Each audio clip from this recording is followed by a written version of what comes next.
ओम नमो भगवते वासुदेवाय. सार्थ सुबोध ज्ञानेश्वरी.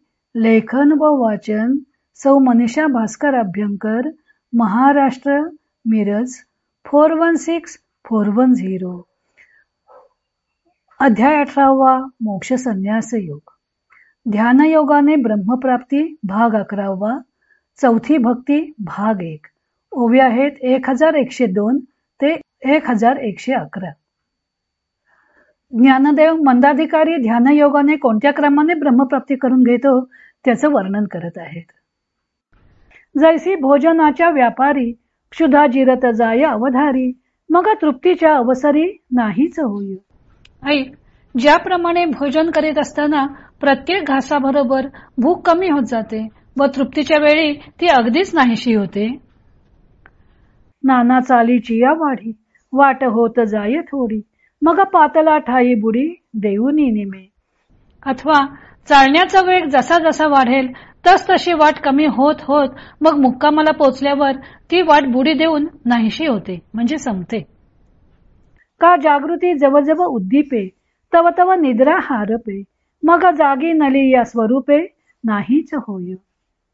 अथवा जसा जागृतीचा उदय होईल तस तशी झोप नाहीशी होते व मग पूर्ण जागे झाल्यावर झोप स्वरूपाने म्हणजे पूर्णपणे नाहीशी होते. हे ना आपुले पूर्णत्व भेटे, जेथ चंद्रासी वाढी खुंटे, तेथ शुक्ल पक्षू आटे निशेषू जैसा. हे दृष्टांत राहू देत. पौर्णिमेच्या दिवशी चंद्राला आपले पूर्णत्व प्राप्त होते व जेव्हा चंद्राचे चांदणे वाढणे थांबते तेव्हा जसा शुक्ल पक्ष निशेष नाहीसा होतो, तैसा बोध्य जात गेळीतो, बोधू बोधे ये मज आतू, मिसळला तेथ साध्यंतू अबोधू गेला. त्याप्रमाणे पदार्थ मात्र नाहीसे करणारे जे ज्ञान, त्या ज्ञानाने तो माझ्या स्वरूपी येतो व माझ्या स्वरूपात ऐक्याला पावला असता साध्यंत अज्ञान नाहीसे होते. तेव्हा कल्पांताची ये वेळे, नदी सिंधूचे पेंडवळे, मोडूनी भरले जळे आब्रह्म जैसे. तेव्हा कल्पांताच्या वेळी नदी व समुद्र यांची मर्यादा मोडून ज्याप्रमाणे ब्रह्मलोकापर्यंत सर्व जग पाण्याने भरून जाते. नाना गेली या घटमठ, आकाश ठाके एकवट, का जळोनी काष्ठे काष्ठ वन्हीची होय. अथवा घट मठ नाहीसे झाल्यावर जसे एकटे एकसारखे आकाश राहते, अथवा काष्ठाकाष्ठांच्या घर्षणाने काष्ठ जळून जाऊन जसे ते काष्ठ अग्नीच होऊन राहते. ना तरी लेणी याचे ठसे, आटोनी गेली या मुसे, नामरूप भेदे जैसे सांडी जे सोने. अथवा मुशीमध्ये अलंकारांचे आकार आटून गेल्यावर सोन्यातील नाव रूप वगैरे भेदांचे प्रकार जसे नाहीसे होत जातात व सोने मात्र जसे राहते. हेही असो चेईलिया, ते स्वप्न नाही झालिया, मग आपणची आपण या उरिजे जैसे. हा दृष्टांतही राहू दे. पूर्ण जागे झाल्यावर स्वप्न नाहीसे होते व आपणच आपल्याला जसे एकटे उरतो. तैसा मी एका वाचूनी काही, तया तयाही सकट नाही, हे चौथी भक्ती पाही माझी तोल आहे. त्याप्रमाणे एक माझ्या वाचून त्याला त्याच्याही सकट दुसरे काहीच नसते. अर्जुना पहा, यासच चौथी भक्ती असे म्हणतात. ही चौथी भक्ती त्याला प्राप्त होते.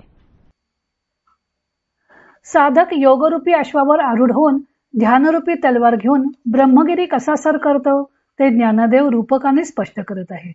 त्याला शांती प्राप्त होणे ही ब्रह्मस्वरूपाची योग्यता प्राप्त होण्याची खूण आहे. त्यावेळी त्याची साधने थोडी संथावतात. अशी योग्यता प्राप्त झालेला पुरुष आत्मसाक्षात्कार करून घेतो. ज्ञानदेव दृष्टांत देतात की एकेका घासागणिक भूक शमू लागते व अखेर नाहीशी होते. मार्गाने जसे जसे पुढे पुढे चालत जावे तसे तसे मुक्कामाचे ठिकाण जवळ येत जाते. मग ती वाट मुक्कामाच्या ठिकाणी बुडी मारून नाहीशी होते. झोपेतून जाग यायला लागली की निद्रा हरपत जाते व पूर्ण जाग आली की नाहीशी होते. चंद्र वाढत जाऊन पौर्णिमेला तो पूर्णत्व प्राप्त करतो, तेव्हा त्याची वाढ खुंटते व शुक्ल पक्ष निशेष आटून जातो. तसेच ज्ञेय म्हणून जे काही आहे ते सर्व अद्वैत ज्ञानाने नाहीसे होते व अज्ञान समूळ नाश पावते. मग तो ज्ञानी ज्ञानासह ब्रह्मस्वरूपात प्रवेश करतो. त्याला मग परब्रह्म स्वरूपाखेरीज दुसरं काही शिल्लक राहत नाही. ज्ञानदेव दृष्टांत देताना म्हणतात की कल्पांताच्या वेळी नदी आणि समुद्र यांच्या सीमा नाहीशा होतात व सर्व काही जलमय होऊन जातं. हे समुद्राचं पाणी, हे नदीचं पाणी असं वेगळेपणे ओळखू येत नाही. त्याप्रमाणे त्याला अद्वैत स्थिती प्राप्त होते. घट आणि मठ असतो तोपर्यंत घटाकाश मठाकाश असा फरक जाणवतो. पण घट आणि मठ दोन्ही नाहीसे झाले, मोडले की घटाकाश अथवा मठाकाश मूळ आकाशात लय पावते, वेगळेपणानं राहत नाही. लाकडाला अग्नी लागला की लाकूडच अग्निरूप होते. तसे जीव आणि परमात्मा एकत्र आले की जीव ब्रह्मस्वरूपच होतो.